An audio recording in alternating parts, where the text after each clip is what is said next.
안녕하세요. 오늘도 서연살롱을 찾아주셔서 감사합니다.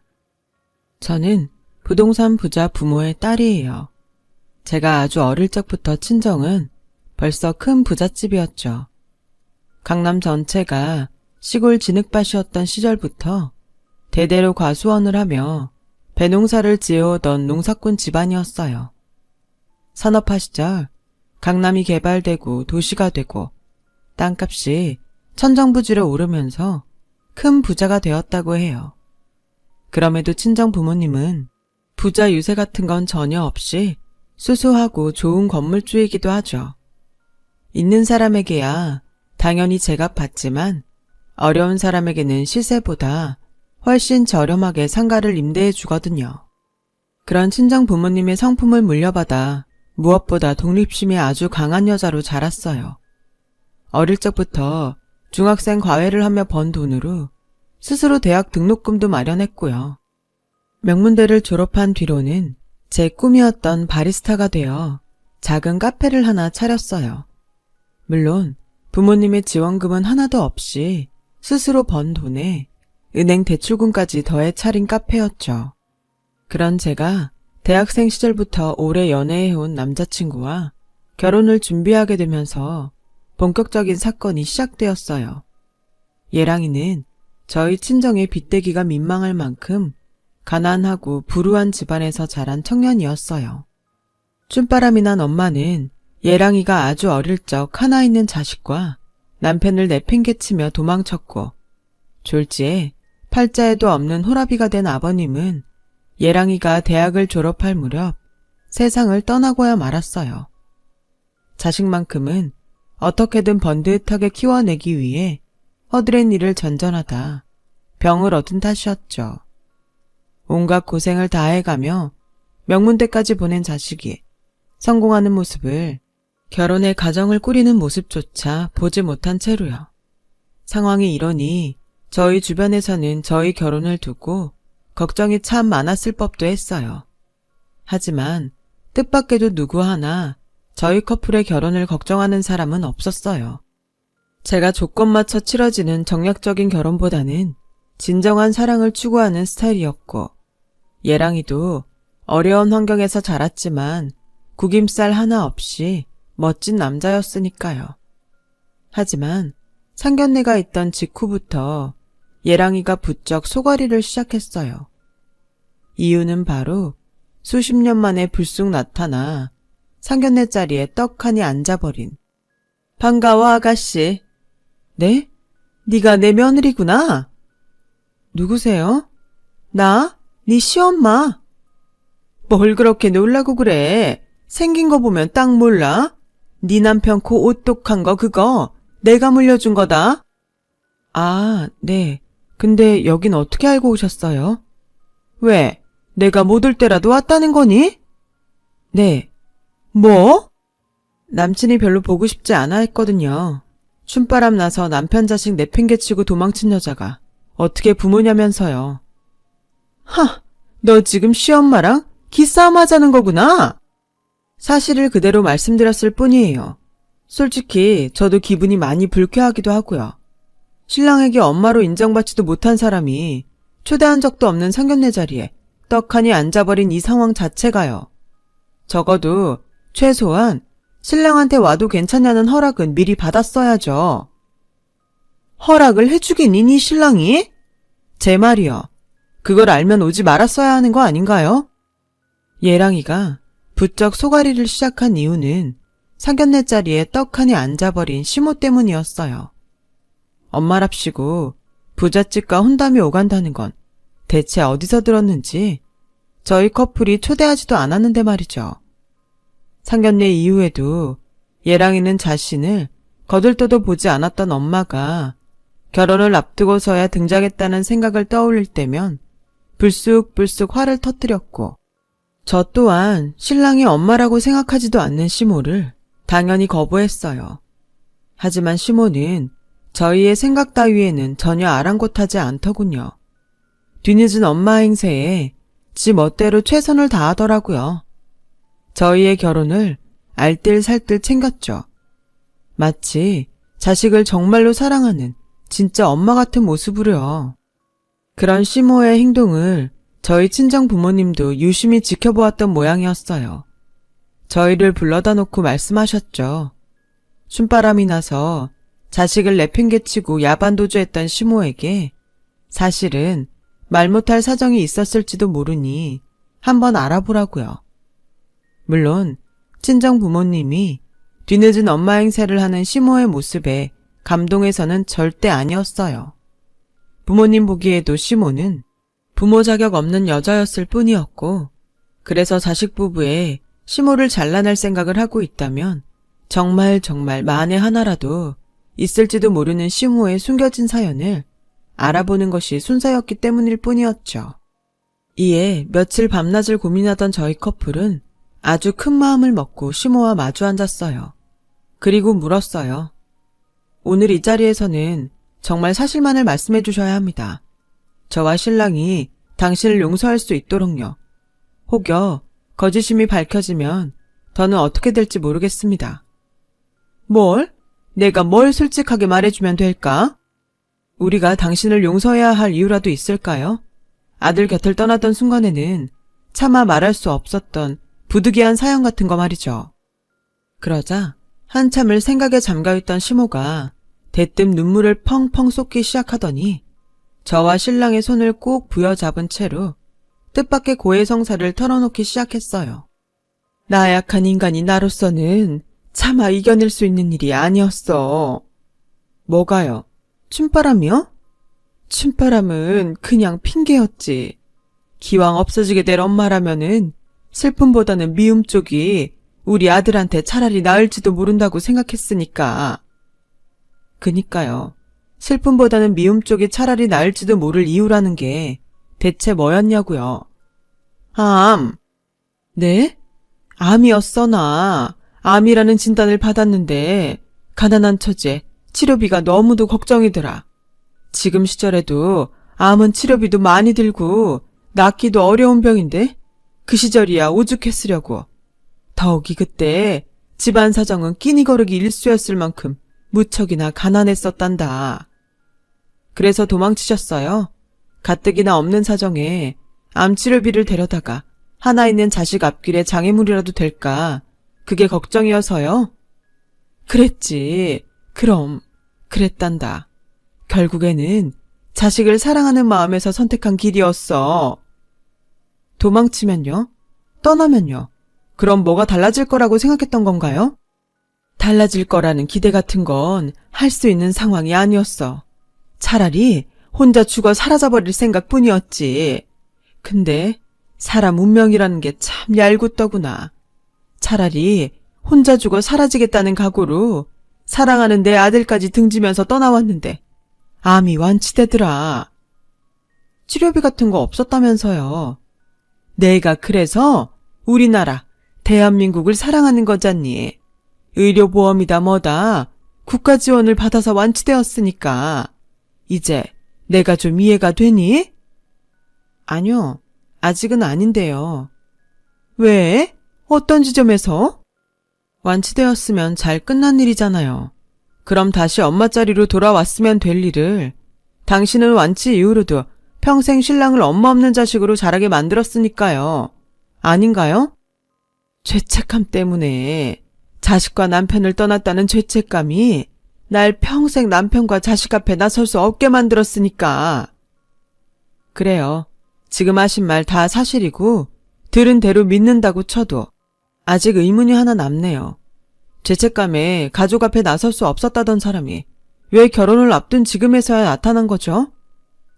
제가 묻자 시몬은 또 한참을 생각에 잠겼고 이내 더욱더 펑펑 울어가며 거의 애원하더라고요. 암이 재발되었어.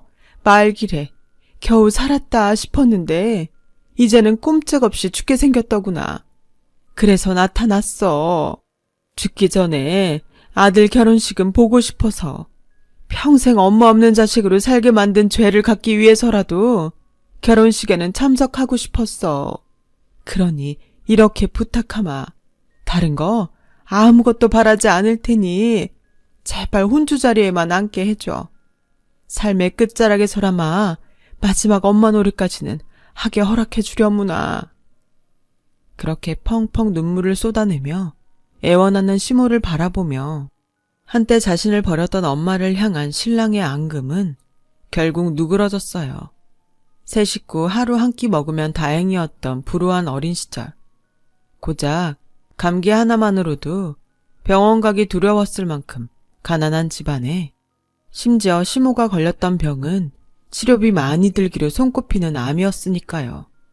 신랑은 그렇게 시모를 향한 원망을 누그러뜨렸지만 저는 시모를 아직 완벽하게 믿기는 어렵다는 생각이었어요. 그래서 시모에게 결혼식 혼주 노릇은 허락하면서도 조건을 달았죠. 시모로서의 기본적인 예우는 충분히 갖출 테지만 그 밖에 특별한 무언가를 바라지는 말라는 조건이었죠. 구체적으로는 명품 예단이라던가 값비싼 폐물 같은 금전적인 대가부터 나아가서는 친정 부모님의 상가에 장사자리 하나 내달라는 욕심까지 그 무엇 하나 탐내서는 안 된다는 약속이었어요. 시모가 이에 동의하면서 저희 커플의 결혼은 순조롭게 치러질 것만 같았어요. 그런데 그날 대화와 약속 이후로 한동안 잠잠하던 시모가 어느 날 또 갑자기 저희를 찾아와 펑펑 울어대는 게 아니겠어요? 며칠 사이 무슨 일 있으셨나요, 어머님? 어머님? 그렇게 받아들이기로 했잖아요. 그치? 내가 네 시엄마 맞지? 그럼요. 근데 무슨 일인데 또 눈물바다세요? 그게 말이다. 아니야. 내가 무슨 염치로 이런 말을 꺼내겠니? 부탁할 일 있으시면 말씀해보세요. 결혼 관련해서 금전적인 욕심을 품지 않겠다는 약속을 어기지 않는 선에서 들어드릴 수 있는 부탁이면 생각해 볼게요. 돌아보면 내 팔자가 참 기구해요. 네? 남들 다 가보는 해외여행도 한번 못 가보고 나 혼자만 조선바닥에 눌러앉아 죽어갖고 있잖니. 겉도 남들은 한 번도 걸리기 어렵다는 암을 2번씩이나. 이대로는 아주 그냥 내 눈 얌전히 감고 곱게 죽지도 못할 것 같구나. 하도 원통해가지고서는. 밑밥을 많이 까는 걸로 봐서는 꽤 큰 부탁인 모양이죠.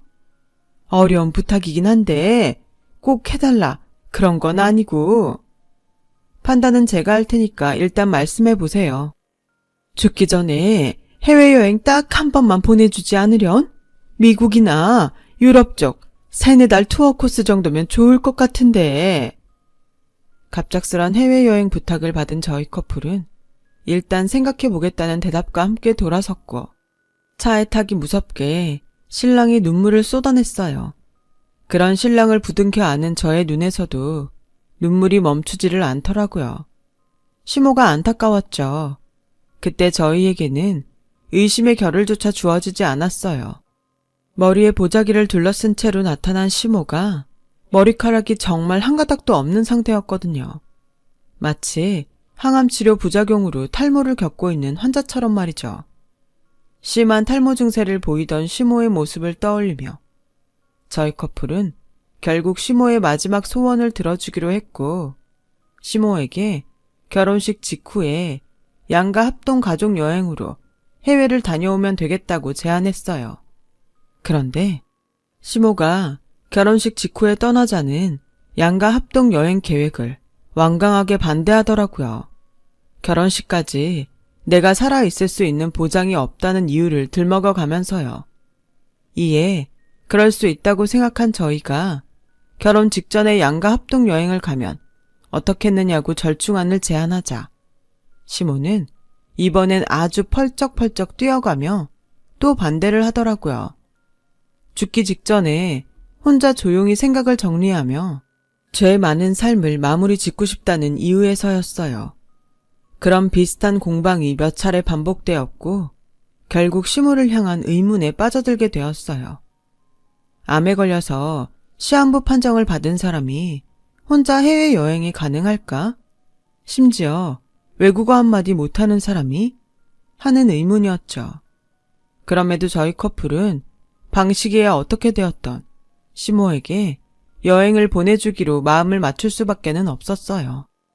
병색이 무척이나 완연해진 시모가 수시로 구역질을 하며 화장실로 뛰쳐 들어가는 등 너무나 안타깝고 눈에 띄게 수척한 모습을 보였으니까요. 다만 시모의 건강을 염려한 저는 이번에도 조건을 붙였어요. 좋아요.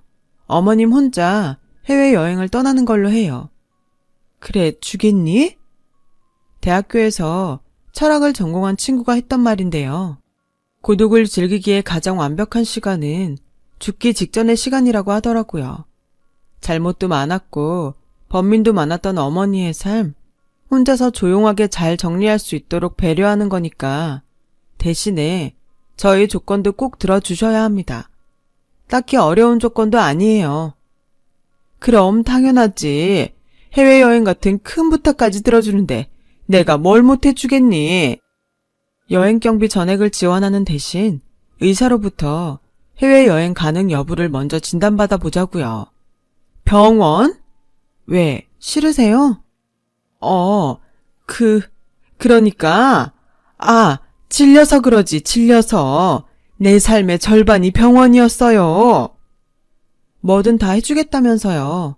어머님 염려해서 하는 얘기니까 거절하지 마세요. 에휴, 그래 뭐. 까이꺼 맨날 살다시피 아는 병원인데 상담 한번 받는 일이 뭐 어렵다고. 그러겠다고 약속하마. 하지만 시모는 제가 잡은 병원 예약에 단 한 번도 나타나지 않았어요. 병원 진료 평크가 연달아 몇 번이 거듭되자 당연히 의심이 가중되더군요. 그때 마침 여행사로부터 저에게 뜻밖의 연락이 도착했으니 시모의 이상한 행동거지에 대한 일종의 제보였어요. 제가 카드로 결제했던 해외여행 비용 전액을 시모가 현금으로 환불받을 수 있냐고 문의했다는 제보 말이에요. 해외여행 대금 전액을 시모가 현금으로 환불받는 대신 여행사에게는 환불 금액의 10%를 떼어주겠다는 딜까지 걸어왔다더라고요. 정리하자면 시모는 제가 카드로 결제한 해외여행 대금으로 일종의 카드깡을 시도하려고 했던 것이었죠. 시모의 행각은 제보받은 저희 커플은 내심 짚이는 구석이 있었어요. 그래서 시모의 꿍꿍이를 직접 확인하기 위해 꾀를 내었고 곧장 행동에 나섰어요. 제가 시모에게 해외여행에 입을 명품 옷을 사주겠다며 백화점 명품 매장으로 불러낸 사이 예랑이는 시모의 거처를 방문해 꿍꿍이 단서가 될 만한 것을 찾았어요. 그렇게 서로 각자 작전에 돌입하고 몇 시간 뒤 저는 시모가 피팅룸에서 새 옷을 갈아입는 틈을 타 시모의 거처를 탐색하고 있는 예랑이에게 전화를 걸었고 예랑이는 전화를 받기가 무섭게 긴 한숨부터 떨구더라고요. 사람이 어떻게 이러냐? 이러고도 부모야? 이러고도 사람이야? 혹시나 했는데 역시나였던 거야? 우리 생각이 맞았던 거구나. 확실해. 이건 도저히 부정할 수가 없어. 상황이 어떤데? 서랍에서 바리깡이 하나 나오더라. 휴지통을 뒤져보니까 머리카락이 한 다발 나왔고 아무래도 항암치료 부작용으로 탈모를 겪은 게 아니라 멀쩡한 머리를 직접 자기 손으로 깎은 모양이야. 일부러? 우리 앞에서 암 환자 행사하려고? 뻔하지. 그것뿐만이 아니야.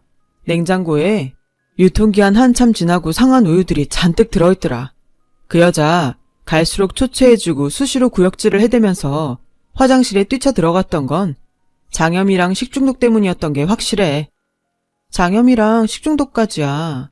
우리가 의사도 아닌데 확신할 수는 없는 일이잖아. 그치.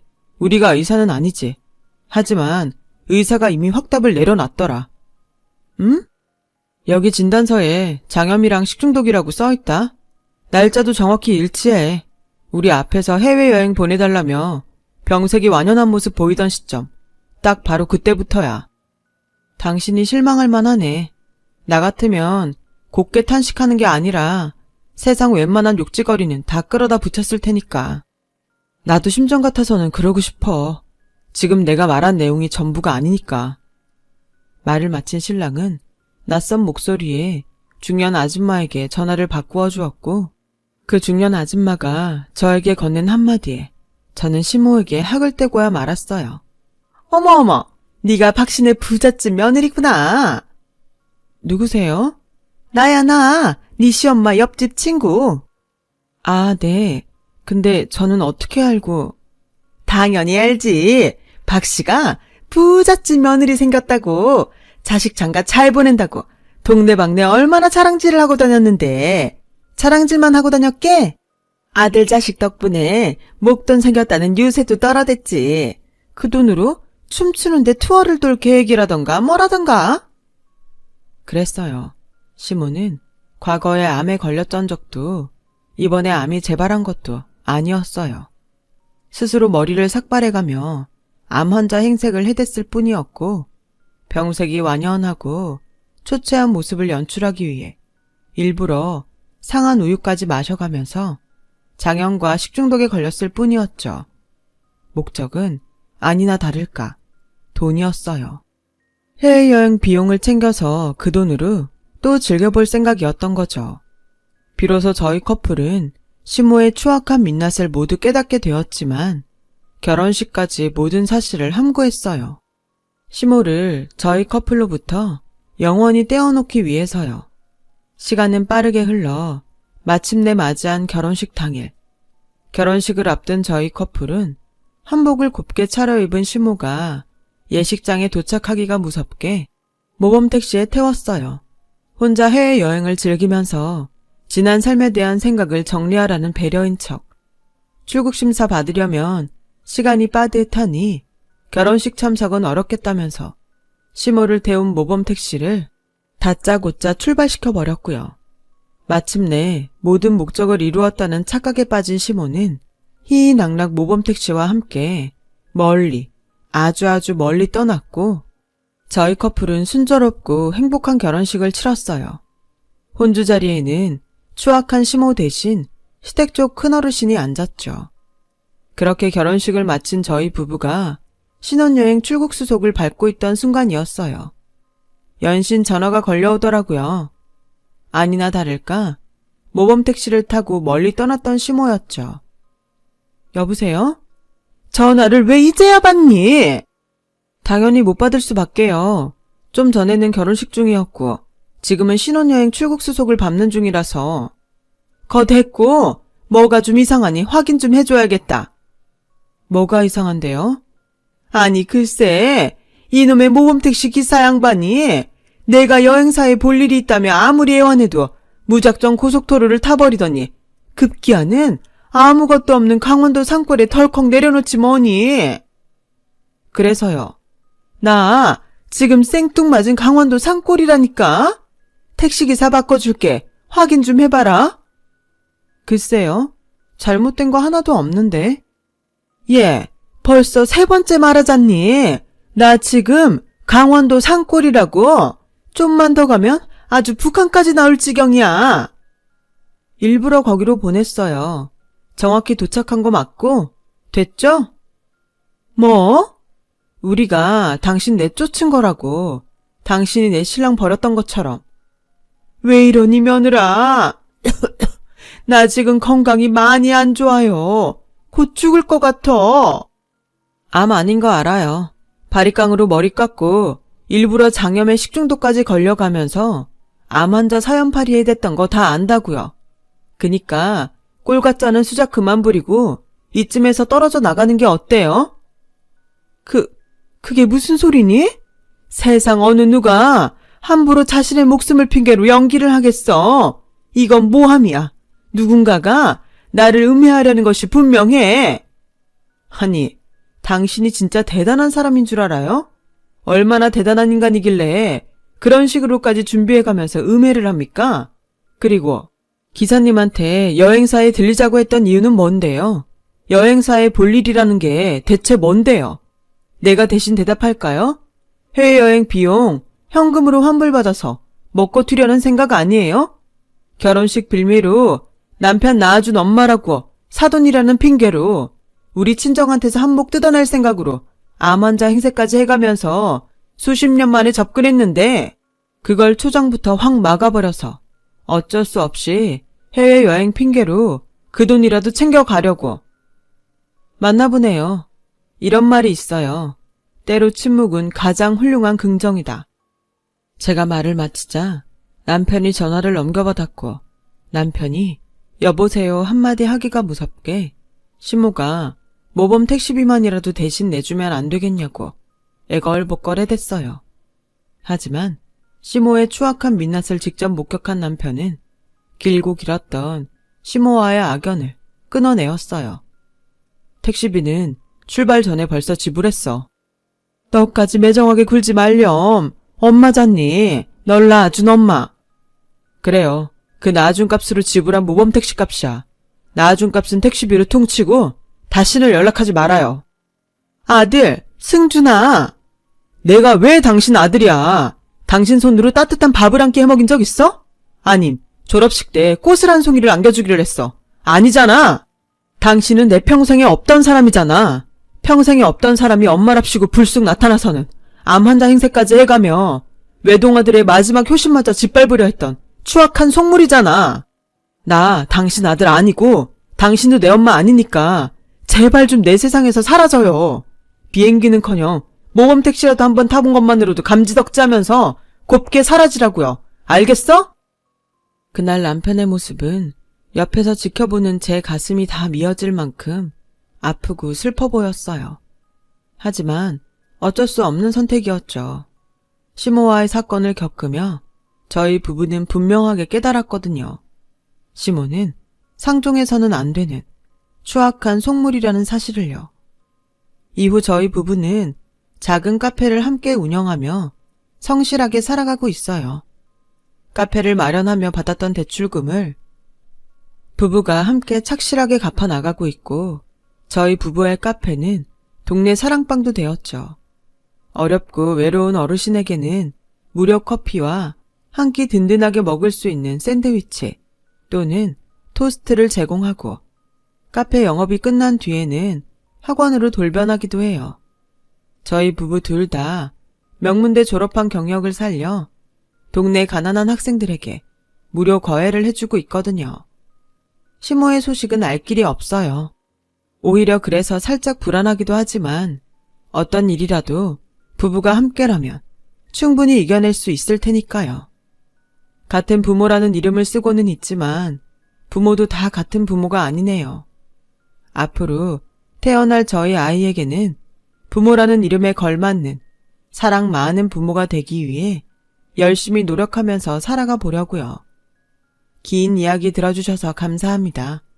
항상 건강 조심하시고 오늘 하루도 행복하시길 바래요. 여러분, 사연 댓글에 응원과 현명한 조언 부탁드려요. 좋아요와 구독은 저에게 큰 힘이 됩니다. 오늘도 좋은 일 가득하세요.